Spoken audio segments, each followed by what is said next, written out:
Hey guys, we want to say thank you to our sponsor, Cut Shield, for bringing you this episode. Make sure you check them out on the link below and use the promo code for 25% off your order. Used by all 32 NHL teams and players, Cut Shield is the premier protective player clothing designed by players for players. Their innovative cut-resistant clothing has prevented serious injury to numerous players, including over 30 NHL players. Cut Shield gives you the peace of mind to go out and play without worrying about injury. Use our promo code Grove City Hockey, all lowercase and no space, for an additional 25% off your order today. Now carried it in back into goal. That was a beautiful passing play right there, Sean. What a save! Woo! Talk about a move.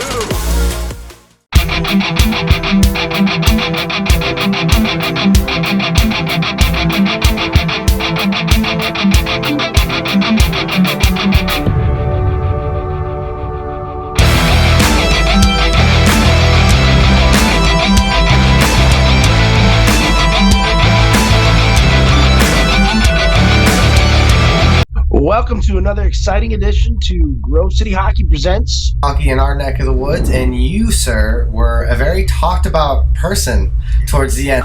I'm a fifth-year senior, well, it's my sixth year of college.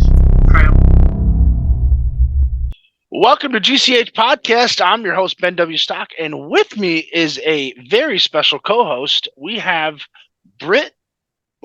a.k.a. Brandon Brittain. How you doing, Brandon? Very good, Ben. How are you today? Oh, not too bad, not too bad. So we're here. We're going to talk about MIHA Championships that just happened this past weekend in Fraser at the Big Boy Hockey Arena. Britt, I was there. Were you there? Absolutely, on that play-by-play. All right. Yeah, we had a lot of fun calling those games, didn't we? Yes, sir. Yeah. How did you enjoy your weekend? It was pretty good. It was a big learning experience. I felt like everybody as a broadcast company pulled together great. We were rocking and rolling. We had fan engagement with live bets. Yeah, and just can't say enough good things about the team. Yeah, those prop bets were kind of fun. You know, the over and under. For sure. All for a chance to win a free jersey coming up here for this next season. So it's going to be pretty cool. So we have 6 championships to go through. So we're going to just jump right into the championship round. We don't have a whole lot of time tonight. We can't really do as detailed as we probably would like to, but we're going to give this a shot. And our first championship game came down out of all of the teams. So there was 32 teams that showed up to participate on 2 rinks. We had the Fraser Roller Hockey League rink and then a rink at Big Boy Hockey Arena. And man, the competition was fierce. You had top teams, that had been doing really well at the beginning, all season long, playing other top teams, and then, and they were losing. So it just goes to show the level of parity in this league. You can be a team that, has 1 loss all year and then lose 2 games on Saturday, for a lower seed, and then come back and just and make it to the finals on Sunday, so it's really one of those, like, it could go either way. You always have to show up and you always have to play to your best of your abilities. So yeah. So, Britt, why don't you take us to the T4B championships between the Grand Rapids Crusaders and the Mid-Michigan Saints? Those were 2 teams out of Michigan fighting for that T4B championship. So, have at it, bud. All right, very low-scoring, intense game. It was 2-2 in the third period, and the game was decided on a forechecking or on a breakout error by the Mid-Michigan Saints. They had their defenseman had the puck behind the net. He tried to pass it. It ended up hitting off of his goalie and ending up being the deciding goal in the championship. Tough break there for Mid-Michigan. Yeah, how did that scoring break down? So it was just 2-2 going into the third, Yep. and then who got the 2 goals for the Grand Rapids Crusaders? Um, Steven Iacopelli on the first one in the first period, and then Hunter Woodhall from JC Morissette on the goal that they scored in the second period. Okay, so you had Steve and Woodhull, huh? Mm-hmm. And then okay, and then who had the 2 goals for the Mid Michigan Saints? The first one in the first period was scored by Nicholas Zaid. In the second period, Kevin Marson scored from Cody Belfons. And in the third period, Zach Amarian got credit for the goal that was the gaff on Mid Michigan's part. Oh, so Amron, that's Zach Amron, right? Yeah, Yeah, so he got the game winner for the Grand Rapids Crusaders. that's correct. That's awesome. That's kudos to the Grand Rapids Crusaders for taking home the T4B championships. I'll have an interview with those two, with the team captain and Zach Morey.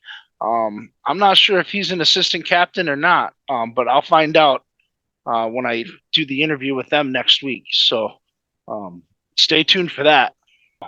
Up next, we have the T4A championship. We had the Windy City Syndicate taking on the Chicago Triple P.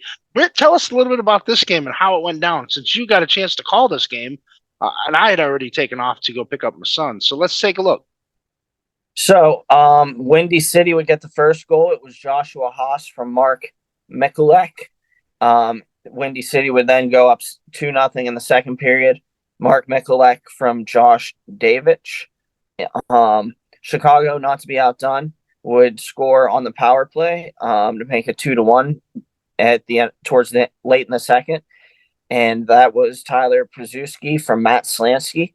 In the third period, Chicago would complete the comeback. Ryan Cleve scored the next 2 goals, one of which from Tyler Przuski, the other from Tyler Diaz, and then into the empty net they went. The Chicago Triple P would have Owen Walker from Tyler Diaz. And that would be 4-2 Chicago. 4-2. So they captivated a incredible run where they did very well. They only lost 2 games during the regular season. I don't know how they did on. I think they won both their games on Saturday, if I'm not mistaken. Right. Yeah, let me see. They went into the finals with only 1 loss on the season. Yep. Yeah. So they went into the finals. Yep. They played 20 games, 17 wins, 1 loss. Congratulations to the Chicago Triple P on their T4A action, dominating all through the season and taking the championship with only 1 loss on the entire season. I'm actually looking forward to seeing those guys come back and defend their title next year. So up next, we have the Columbus Heat taking on the Detroit Desperados in the T3B championship.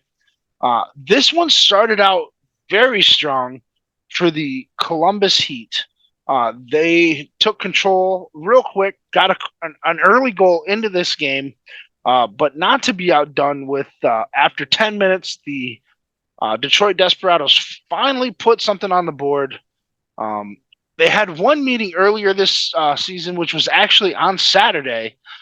So a lot of teams not getting a chance to play each other during the regular season until they get to the playoffs, which makes it the championship that much more crazy because you just never know what's going to happen. So then you had Cody Wheeler took the first goal for the Heat. Then you had Jeff Nulfo adding 2 goals, to make it 2-1 halfway through halfway through the second period. Kyle Witherspoon would add another one to make it 3-1 for the Detroit Desperados, along with the Daniel Arnold and Corey Davis to just increase their lead. This was a 5-goal spread, so it was 7-2 after after 2 periods right now. And in the third period, you would see a more even matchup where the Detroit Desperados and Columbus Heat did trade goals back and forth, but it was all Detroit Desperados as you had Daniel Arnold getting a hat trick. You had Jeff Nolfo adding 2 goals, 2 assists.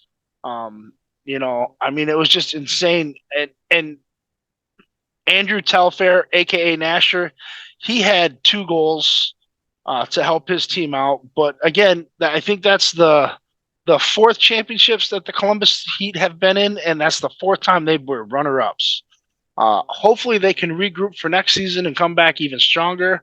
I'm actually getting Ben Delaney on the pod here in a few weeks as well. So make sure you stick around for that one. Up next, we have the T3A action, and we had the Chicago Tropics taking on the Grove City Thunderbirds. Britt, tell us a little bit about this game and how it went down.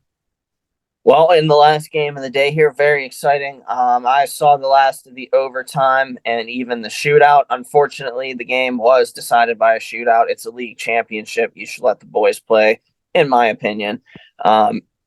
Really exciting game in this one. Grove City scored the first goal. Anthony DeBeccaro from Landon Hanna. In the first period, the Chicago Tropics would answer. Trevor Hansen scored from Mark McNicholas. Then later in the first period, Grove City Thunderbirds answered back to go up 2-1. Hunter Walters from Nate Fell. In the second period, the Tropics would get the first 3 goals. Robert Collada from Trevor Hansen. The second goal scored by Trevor Hansen. They're up 3-2 at this point. And then the 4th goal, Mark McNicholas from Trevor Hansen. And that would make it 4-2 Tropics. After that, later in the last goal of the second period, Josh McGowan for the Grove City Thunderbirds from Hunter Walters. In the third period, Grove City kicked off the scoring in this back and forth game. Jesse Zahn from Cam Zahn on the first one. That would tie it at 4. After that, Grove City would take the lead. Landon Hanna scored from Danny Schwer and Anthony DeBeccaro. And Chicago would answer back to tie it at 5. Mark McNicholas from Robert Kokozika and Sean Hughes. Grove City would score later in the third period to take a 6-5 lead. Landon Hanna from Anthony DeBeccaro on that one. And then the Chicago Tropics would go on to tie it. Their last goal with the goalie pulled, Bobby Hansen from Mark McNicholas and Robert Collada. The overtime was back and forth. There were multiple chances in that 3-on-3. After 5 minutes, nobody scored. We would go into the shootout. Alex New stopped the first shot of in the shootout, and then I believe Cameron Zahn got the game winner for the Grove City Thunderbirds for them to take home the championship in their inaugural season. Yeah, so kudos to the Grove City Thunderbirds. I had some high expectations after seeing that first tournament down there in Indianapolis. I had a feeling you guys could turn it around after that rough start. So congratulations, boys. D2B action saw the Windy City Syndicate taking on the Detroit Revolution. Already having one matchup won against the Detroit Revolution earlier this year. Let's see if the Detroit Revolution can bounce back from that 10-4 loss and see if they can't stick it to the Windy City Syndicate with that Chicago-Detroit rivalry that everybody loves to see. And this one, the Windy City Syndicate just jumped out to a very, very fast start. Let's just say they scored 2 goals. There was 4 goals scored in less than 2 minutes and 15 seconds. Wow. Yeah, 4 goals. So Windy City Syndicate scored with Aiden Dufort and Mike Kowalczyk, and then Colton James got the goal to stop the bleeding with 30 seconds left to cut that lead in half, 2-1. And then Brandon Glazer scored with no time left, obviously 1 second left remaining on that period in the first, with the final of the first period was 3-1. And all, like I said, all of that happened in the final 2 minutes and 15 seconds of that game, or of that period. So anything can happen.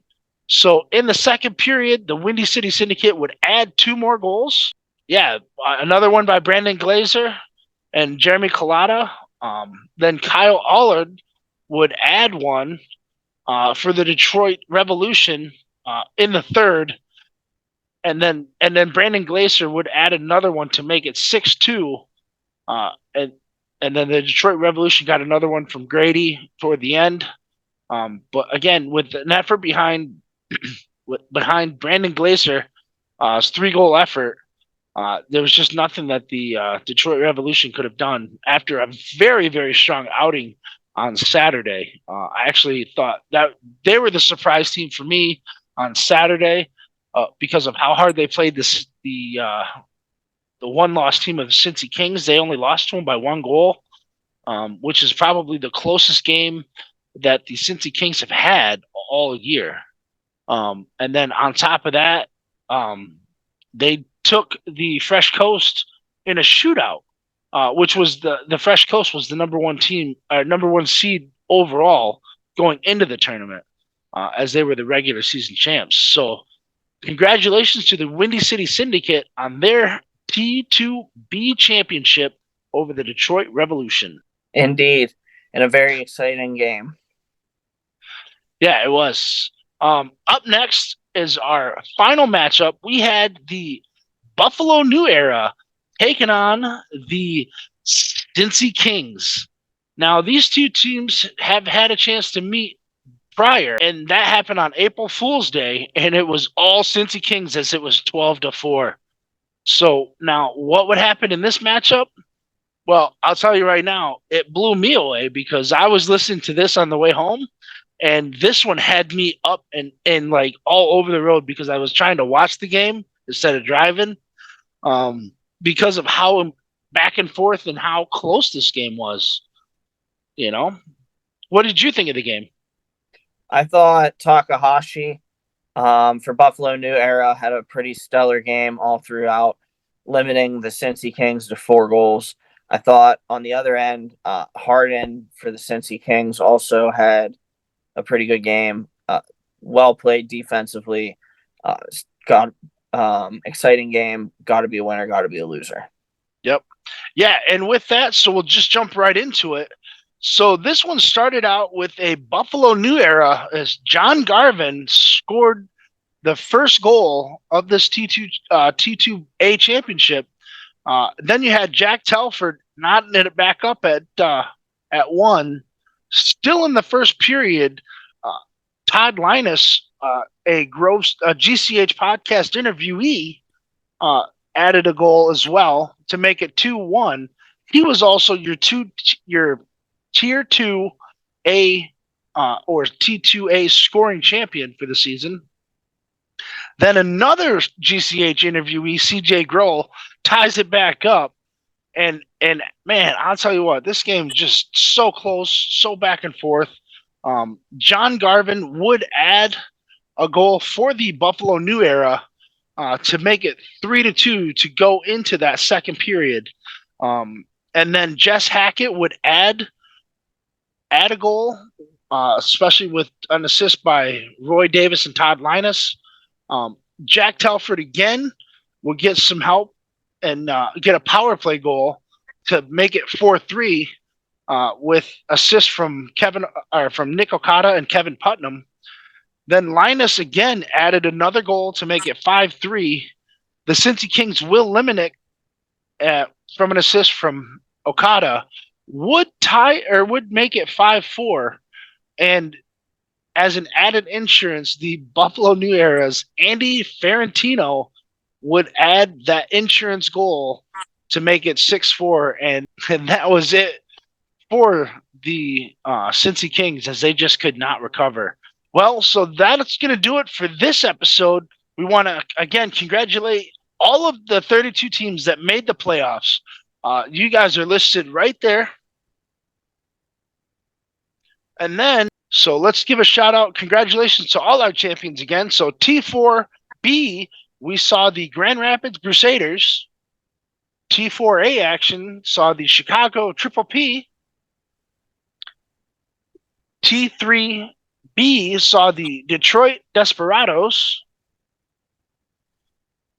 The T3A saw the Grove City Thunderbirds. T2B saw the Windy City Syndicate.